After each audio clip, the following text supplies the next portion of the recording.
Hello, my name is Jennifer, and I'm 35 years old. Recently, I became the proud owner of a new luxury hotel, which was a big change in my life. Let me share with you how this exciting transition happened. It all starts with the previous owner, my ex-husband, Bobby. Bobby and I first crossed paths in college, and it wasn't long before we started dating. It felt right from the start, and I saw no reason why we shouldn't be together. After graduation, we both pursued our careers with zeal. I was doing quite well for myself, holding a respectable position and earning a decent salary.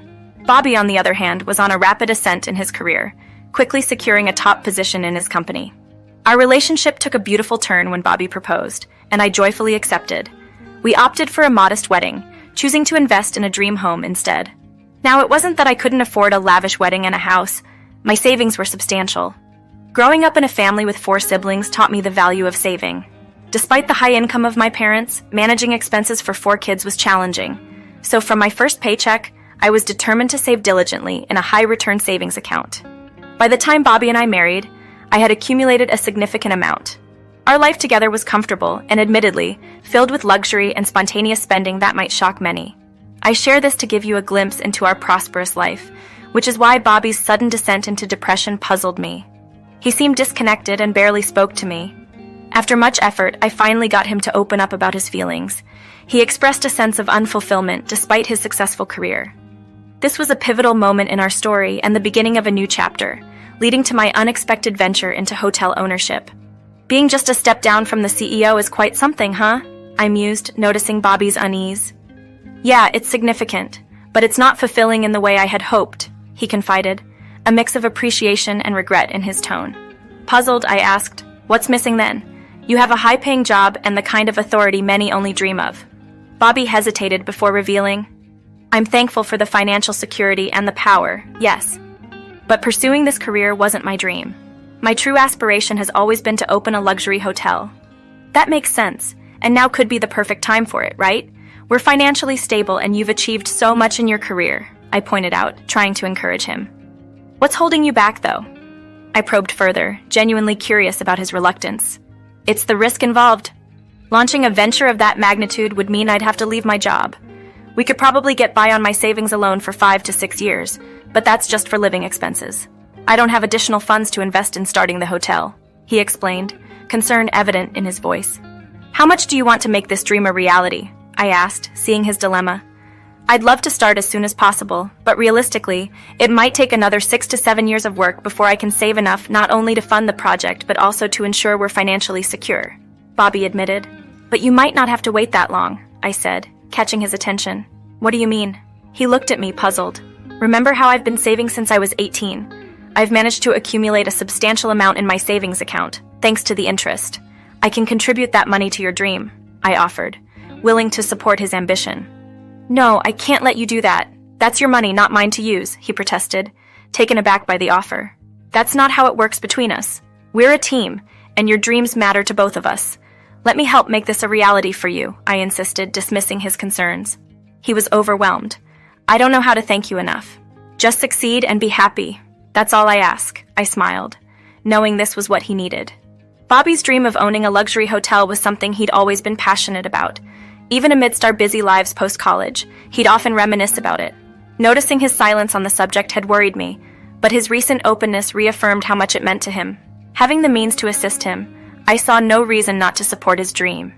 Witnessing him regain his usual enthusiasm as we began planning was deeply rewarding. We agreed it would be best to transfer the funds to Bobby, allowing him to manage the necessary payments for his dream project. I was determined to transfer the significant sum Bobby needed for his hotel project all at once, but I wanted to avoid any unnecessary attention. Aware of the stories my mother, a seasoned lawyer, had shared about banks and federal agencies scrutinizing large transactions, I decided to seek her advice. Hey Mom, how are you? Hi dear, I'm doing well and excited about retiring next year. I love my job, but it's time. What about you? Why did you call? I need your advice on how to transfer a large sum of money without raising eyebrows. Why do you need to move such an amount? I explained Bobby's long-held dream of opening a luxury hotel and my decision to support him financially. That's incredibly generous of you. But where is this money coming from? From the savings I've been accumulating over the past 17 years. And you're planning to use all your savings? I hope you've considered securing your investment with a contract. A contract? But why? I'm offering this out of love. My dear, experience has taught me that business can change relationships, often not for the better. It's wise to have legal safeguards in place. Mom, Bobby, and I have been together for 9 years. It's hard to imagine things turning sour. Understanding her concern, yet feeling confident in our relationship, I was torn between heeding her professional advice and following my heart to support Bobby's dream without reservations. It's true, I wasn't questioning our bond or how much I trust you and Bobby. You know he's like family to me. However, money has a way of complicating things. Even the closest relationships can strain under financial pressures. To safeguard yourself, having a contract that identifies you as a primary investor is crucial. It's not that you're wrong to feel uncomfortable about it. It's just a practical step for your security. I understand, but it just feels so off to me. How do I even start this conversation with Bobby? The best way is to be direct, just like pulling off a Band-Aid. If Bobby truly understands, he'll see the wisdom in it. If not, then it's a red flag that you're probably better off recognizing now. But wouldn't that seem like I'm manipulating the situation? Think of it as a precaution, a minor inconvenience for the greater good. If you need help drafting the contract, I'm here. I'll need some time to think it over, I replied, feeling conflicted. Over the next few days, I wrestled with the decision, losing sleep over the dilemma. On one hand, I wanted to protect my interests. On the other, it felt like betraying Bobby's trust. I had pledged to support his dream, and now I was considering adding conditions to that support. Ultimately, I decided to seek a second opinion from an unbiased lawyer, who echoed my mother's advice and highlighted that the contract would protect both Bobby and me. With a heavy heart and a nervous stomach, I broached the subject with Bobby after dinner. Bobby, we need to discuss the financial support for your hotel project. I started cautiously. He looked at me, waiting. I've been advised to formalize my investment in your project through a contract. It's standard business practice, not a reflection of my trust in you. A contract? But why? Don't you trust me? He asked, a hint of hurt in his voice. It's not about trust. It's about ensuring clarity and protection for both of us. If I didn't trust you, I wouldn't have offered to help at all, I explained, hoping to ease his concerns. Why do you suddenly want a contract? This feels like you're doubting me, he persisted. I'm not doubting you. It's just safer for both of us to have everything clearly outlined in writing. It's about being prudent, not distrustful, I replied, trying to convey the importance of the situation without damaging our relationship. I've always valued my mom's legal advice. It's guided me through many challenges and even helped us navigate through tricky situations. However, this scenario felt fundamentally different. It wasn't just about seeking advice, it was about a significant gesture of support for Bobby, now seemingly overshadowed by legal formalities. This feels like you're taking a step back from your original offer by suddenly introducing terms and conditions, Bobby pointed out, his confusion and frustration clear. I understand why you might see it that way, but this is standard for business investments. I'm proposing to hold a 49% share, ensuring you retain control while also acknowledging my financial contribution. It's not about trust. It's about mutual respect and recognition of each other's stake in this venture, I tried to explain, emphasizing the practicality of the situation. Bobby couldn't hide his disappointment. You're making it sound like you're doing me a favor by investing, yet you're setting up barriers to my dream. I'm not trying to hinder your dream, Bobby.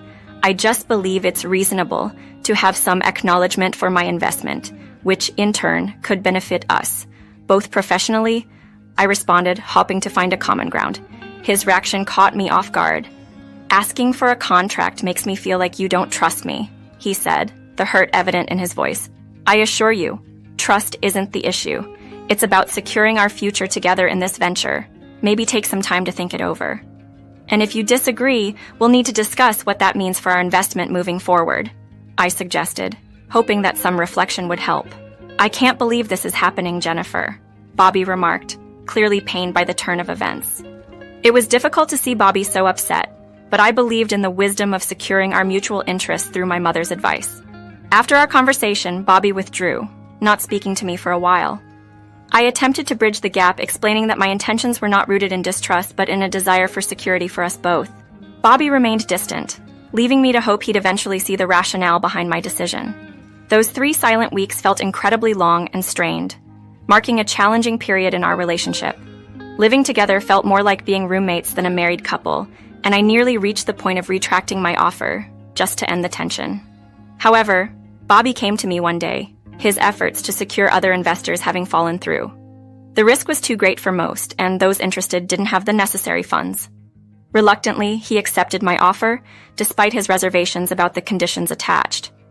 It was a silent acknowledgement between us, and in the weeks that followed, we officially launched his business. We managed to secure a prime location for the hotel, and though the following years were marked by stress and constant decision-making, the result was nothing short of spectacular. The hotel was the epitome of luxury, a realization of Bobby's dream, and I was proud of what we had achieved together.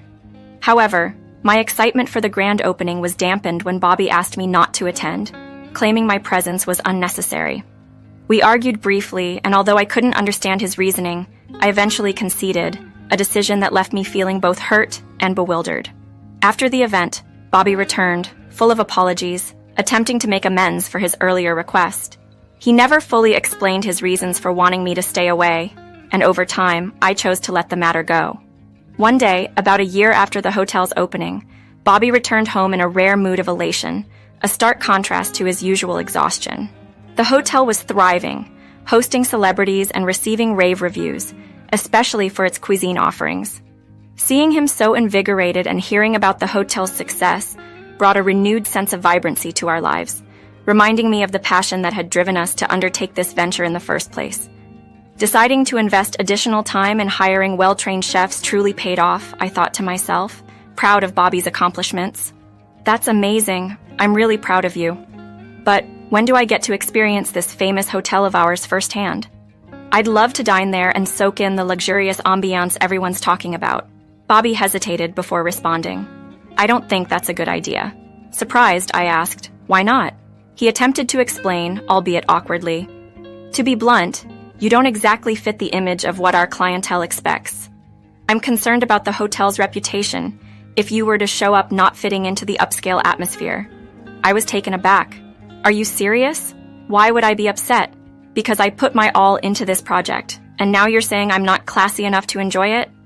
Our high-profile guests might judge the business negatively if they see me there, dressed in my usual style? Bobby's response was cold and pragmatic. It's about the business, not personal. You just don't understand the image we need to maintain for success. His words revealed a side of him I hadn't seen before. At that moment, I felt a mix of anger and disbelief. How could my partner, the one I supported wholeheartedly, demean me based on superficial standards? It wasn't just the rejection from the hotel that stung, but the realization that my significant financial contribution seemed to have earned me no respect or appreciation in his eyes. I was so hurt, yet my anger was a quiet storm. I couldn't grasp how the person I shared my life with could hold such a low opinion of me. What had I done to be viewed this way? At that moment, all I could think about was the irony of the situation. I had invested not just my money but my faith and support into this venture, only to be told I didn't fit the part. It felt like a monumental waste, not just of my financial resources but of my emotional investment as well. Never had I imagined that my support would lead to such a personal divide, nor that I would be barred from enjoying the fruits of our collective labor over something as trivial as appearances. All the investment I had made went directly into Bobby's dream, a contribution I was initially pleased to provide. After all, I was doing well in my career and happy to support him. However, his ingratitude made me question why someone like him deserved to own such a dream when he had lost sight of who helped him realize it in the first place. My desire for retribution grew, and I knew exactly where to start. I called my mom, a seasoned lawyer, for advice after Bobby left the house, explaining everything that had happened. She reminded me that as the primary investor and shareholder, I wielded significant influence over the business. No major decision could proceed without my consent, including changes in ownership. Empowered with this knowledge, I convened a meeting with the other shareholders to announce a change in ownership. Their reactions ranged from shock to disbelief at Bobby's behavior towards me. After explaining the situation, they unanimously supported my decision. The paperwork was tedious, but the outcome was clear when Bobby stormed home, outraged to learn from a board meeting that he was no longer in charge of the hotel. "What have you done?" Bobby demanded, finding me calmly waiting in our bedroom. Are you referring to the recent board meeting? I asked, feigning ignorance. How could you strip me of my dream like this? He continued, visibly shaken. Some dreams should remain just that, especially when you choose to disregard the very person who helped you achieve them, I replied calmly. Imagine if our roles were reversed. That would never happen. I always ensure I present myself well, he retorted, still not grasping the gravity of his actions. Indeed, you do have the appearance of someone who's lost everything, I observed, not missing the irony. It seems you're not as savvy in business as you thought. This was all possible because of that stupid contract. As the majority shareholder, I have a say in the ownership. You insulted me, and now you face the consequences. Bobby's reaction was a mixture of disbelief and realization that his disregard for the contributions and feelings of others, especially mine, had led to his downfall. It was a harsh lesson in respect, reciprocity, and the importance of valuing those who support your dreams.